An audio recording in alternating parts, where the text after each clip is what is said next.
excusa para irse de la Iglesia Católica. ¿Tú escuchaste bien? No, no es cierto que me voy de la Iglesia Católica. De donde me estoy yendo es de la Iglesia Católica de rito latino que tiene su sede en el Estado del Vaticano. En este video espero darme a entender. Por favor, escuchen mis razones principales al respecto, pero antes permítanme dos aclaraciones. Primera aclaración. Cuando aquí diga Iglesia Católica Romana o expresiones derivadas, no lo hago como desprecio o de forma peyorativa, sino solo para ser más específico, porque el término católico no se limita a la iglesia que tiene su sede principal en Roma, sino también a otras iglesias antiguas que conocemos como orientales y también más allá, Porque entre otros datos objetivos, sabemos que la nota de catolicidad quedó fijada en los credos apostólico y niceno para referirse a toda la cristiandad y no solo a la iglesia de Roma. De hecho, la iglesia oriental de Antioquía es más antigua que la de Roma y de la que hay pruebas concluyentes de que fue establecida o acompañada por Pedro, Pablo y Bernabé. Segunda aclaración. No es cierto que yo haya comenzado un catecumenado para hacerme miembro de alguna iglesia. Lo que he estado haciendo recientemente es visitar diferentes comunidades, mientras rezo, estudio y sigo en discernimiento. Como quiera, creo que el Señor me conduce a la comunidad en la que muchos de ustedes me han visto. Si me decido a ello, en el año 2025 podría comenzar el proceso de catequesis para ser admitido si ellos lo aprueban y me aceptan. A propósito, tengo que aclarar también.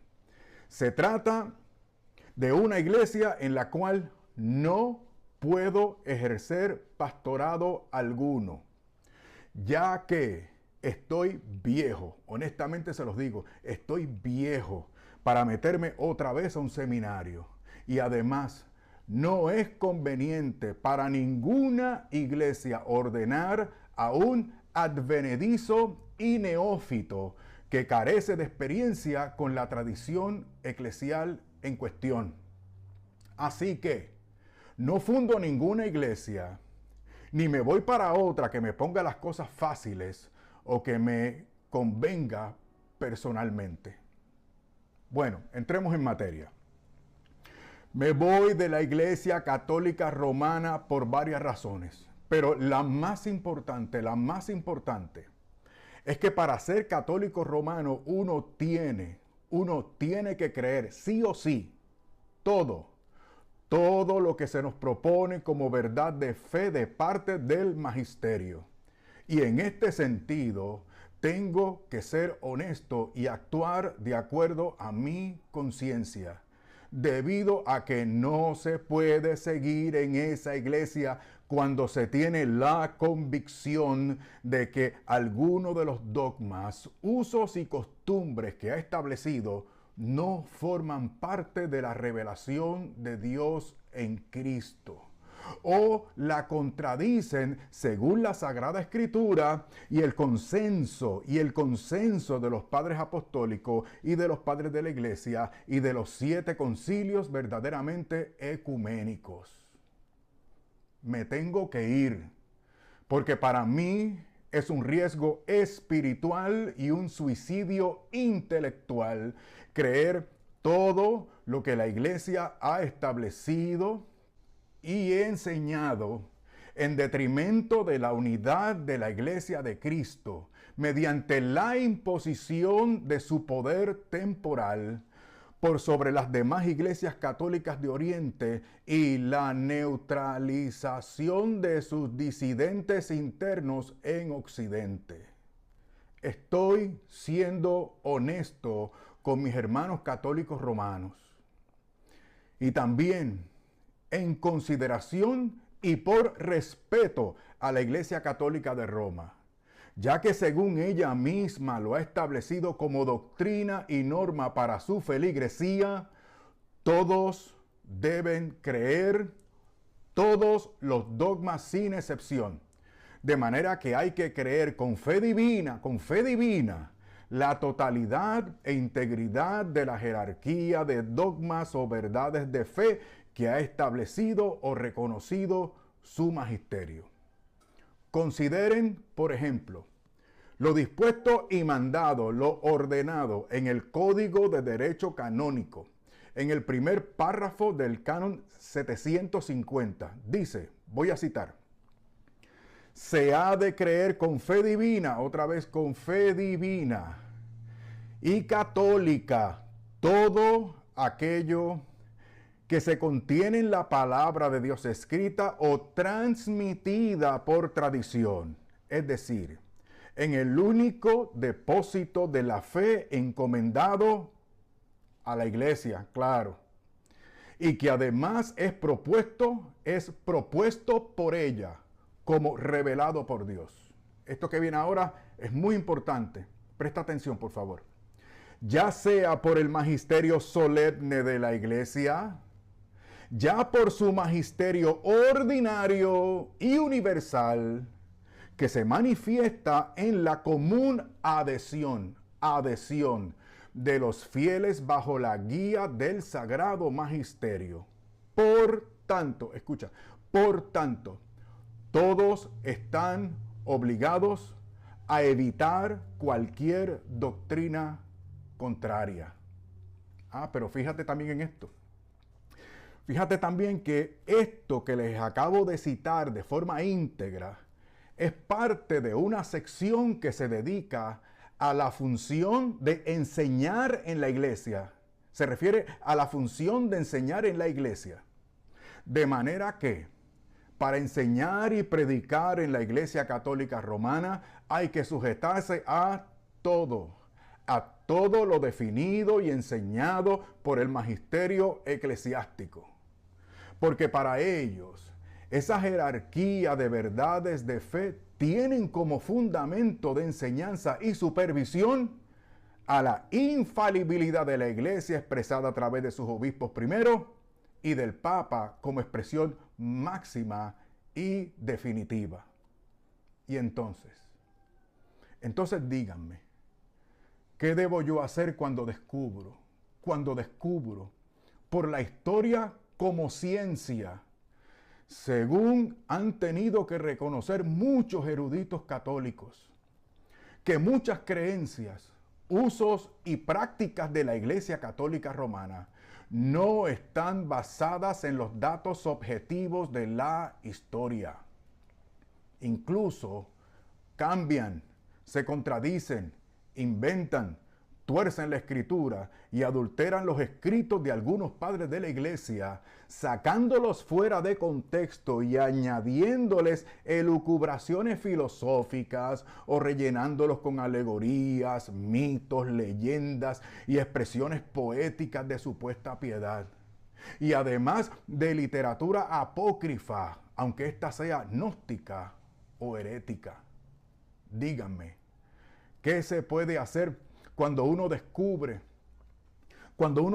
que toda esa manipulación de fuentes tiene como propósito el establecimiento y desarrollo del papado monárquico y jurisdiccional del mandamás, que termina por contradecir el papado de honor o consultoría del que gozaba sanamente el obispo de Roma, según podemos comprobar entre los siglos II al IV. Luego uno comprueba que a partir de esa época comienzan disputas vergonzosas por el poder y la supremacía imperial, que concluyen con el Papa como jefe, señor, vicario de Cristo, sumo pontífice, vicario de Cristo y sumo pontífice, etc. me he dado cuenta de que ese papado monárquico y jurisdiccional no tiene nada, repito, ese papado monárquico y jurisdiccional no tiene nada que ver con San Pedro y su identidad y posición en la iglesia primitiva. Uno se sorprende cuando descubre sofismas como el siguiente. El Señor le dio las llaves a Pedro. Las llaves expresan también poder jurisdiccional o contienen también poder jurisdiccional y garantía de infalibilidad. ¿Y de dónde concluyen una cosa con la otra? Pero continúo. Y Pedro fue el primer papa con las facultades del papa de ahora. Por lo tanto, el papa de Roma es sucesor directo de Pedro. ¿Ven? ¿Se dan cuenta? Es un sofisma, un argumento falso con apariencia de verdadero, o sea, premisas falsas que conducen a conclusiones equivocadas. Pero si es que ni siquiera se puede demostrar por medio de la Biblia, ni de los padres en general, ni la historiografía, que Pedro haya tenido sucesor inmediato, ni que las listas contradictorias de papas que hoy tenemos sean correctas. En cuanto a la Sagrada Escritura, entiendo que no podemos adulterar los textos desde ideas preconcebidas. Por ejemplo, Mateo 16, 18. Bien, si uno se atiene a la estructura de ese texto en su contexto, verá fácilmente que la idea que resuelve Mateo 16, 18 es la identidad de Jesús como Mesías e Hijo de Dios, y no la entidad de Pedro como jefe máximo de la iglesia. De manera que la piedra sobre la que el Señor establece su iglesia es la confesión que hace Pedro en representación de los demás apóstoles. O sea, como representante de los 12 y no como su jefe. Y si la intención era que Pedro fuera el primero como jefe manda más, ¿por qué entonces en la primera diócesis de Jerusalén el obispo en propiedad era Santiago? Eso del papado como lo entienden ahora, basado en este texto, es una inclusión tardía. De hecho, la mayoría de los santos padres interpretan eso de sobre esta roca como se los he tratado de explicar aquí. Y nada que ver con una jefatura de Pedro. Ustedes pueden descubrir esto en padres como Orígenes, Ambrosio, Cipriano y Beda, entre otros. Pero también tenemos San Juan. Evangelio según San Juan, capítulo 21, versículos 15 al 18. En donde algunos creen que se establece la primacía jerárquica de San Pedro sobre los demás en cuanto al cuidado y administración de la Iglesia universal. Ahí, una vez más, miran el texto desde el papado jurisdiccional, un anacronismo tremendo, y se despegan de la idea general del texto, en el cual trata sobre el restablecimiento, de eso trata el texto, sobre el restablecimiento de San Pedro en su ministerio, del cual él pensaba haber caído por sus 3 negaciones. O sea, que ahora San Pedro era certificado para pastorear el rebaño del Señor junto a los otros apóstoles, dado que a ellos se les había otorgado también el poder de atar y desatar para extender la gracia que viene del cielo, según Mateo capítulo 18, versículo 18. Miren, no quiero cansarlos. Tengo mucho que decir sobre estos asuntos y otros temas, pero quería ser lo más breve que pueda. Así que me estoy limitando a esta cuestión, pero vamos a seguir avanzando. En resumidas cuentas, descubrí que no existe el papado según la visión católico-romana, y que por lo tanto no es de institución divina, ni existe la sucesión papal desde Pedro, ni la infalibilidad del Papa, ni tampoco la sucesión apostólica tal y como lo establece la Iglesia Católica Romana. Póngase a pensar. ¿Por qué debemos dar como legítimos a muchos supuestos sucesores que debieron haber sido nombrados con las condiciones establecidas para ellos, según lo ordena Dios mismo, a través de San Pablo en su segunda carta a Timoteo, capítulo 3, versículos 1 al 16? Pero si incluso para nombrar asistentes, o sea, para atender viudas y servir mesas, se debían verificar directa y personalmente sendos requerimientos, como se mira en Hechos capítulo 6, versículo 3. Sin embargo, a esto alguien me podría responder que debido a los retos actuales hay que acomodarse y cambiar las cosas. A lo que yo respondo: basado en eso mismo, ahora tenemos una tolerancia y hasta contubernio con la perversión progre, el wokismo. Porque supuestamente hay que actualizarse y lo revelado por Dios en tal o cual asunto ya no está vigente, porque son otros tiempos, tú sabes. Y basado en ese mismo principio de cambio conveniente y mayor comodidad, le pueden privar la copa de la Eucaristía a los fieles, los cuales son los fieles son los que siempre terminan privados de su derecho a ser asistidos pastoral y sacramentalmente como lo dispuso el Señor Jesucristo, y tal como se acostumbraba hasta que el Concilio de Constanza cambió la norma establecida por el Señor en la institución de la Eucaristía, y lo hicieron en el siglo XV. Pero si es que ellos mismos reconocen que el sacramento de la Eucaristía se significa mejor y más plenamente mediante la participación con las dos especies. Miren, hay que reconocer, lo reconozco, que excepciones a la norma divina de comulgar tanto el cuerpo como la sangre del Señor pudiera variarse en ocasiones graves y extremas. Pero, ¿por qué han convertido en uso y costumbre lo que deben ser poquísimas excepciones puntuales y de radical urgencia? Esta es la respuesta: por comodidad de los clérigos.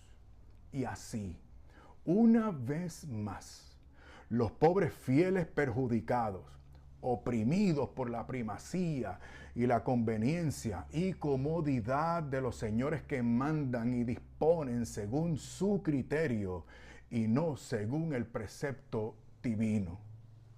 Ahora bien, tengo que clarificar que mis razones no son las deficiencias, esto es importante, por favor, escúchame, que mis razones no son las deficiencias pastorales que yo honestamente creo que han sido opresivas, sino que expongo un poco esas deficiencias de índole práctico, porque son las consecuencias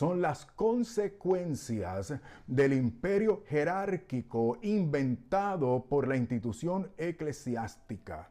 Y en ese imperio jerárquico es a su vez la consecuencia de haberse apartado del evangelio del reino de Jesucristo. Lo podemos poner también de esta manera, para ver si nos damos cuenta de la secuencia. Primero, se da entre ellos, a través de la historia, un interés profano por la consecución del imperio monárquico de la jerarquía eclesiástica. Luego entonces para eso tienen que desapegarse y manipular la revelación. Y como consecuencia se da el abuso y la opresión a los fieles. Y por eso, lamentablemente, la Iglesia Católica Romana lleva desde Constantino, poco a poco, cargando a la gente con cada vez más requisitos y condiciones para pertenecer a ella e ir al cielo. Como quiera. A todo aquel que adultere la palabra de Dios y abuse de las ovejas de Cristo, se les podría aplicar lo que dijo él, el Señor, a los líderes religiosos que creían ocupar la cátedra de Moisés. En Marcos capítulo 7, dice el Señor, en vano me rinden culto, enseñando como doctrina preceptos de hombres. Dejando el mandamiento de Dios, os aferráis a la tradición de los hombres. Astutamente, concluye el Señor, astutamente violáis el mandamiento de Dios.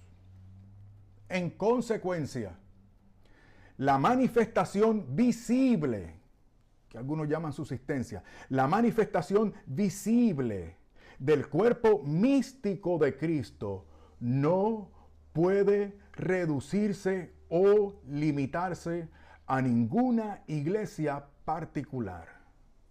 La catolicidad verdadera de la Iglesia de Cristo se manifiesta de forma visible cuando y donde los creyentes en Cristo se unen para predicar el evangelio correcto y dispensan los sacramentos establecidos por Jesucristo personal y directamente como consta en el Santo Evangelio.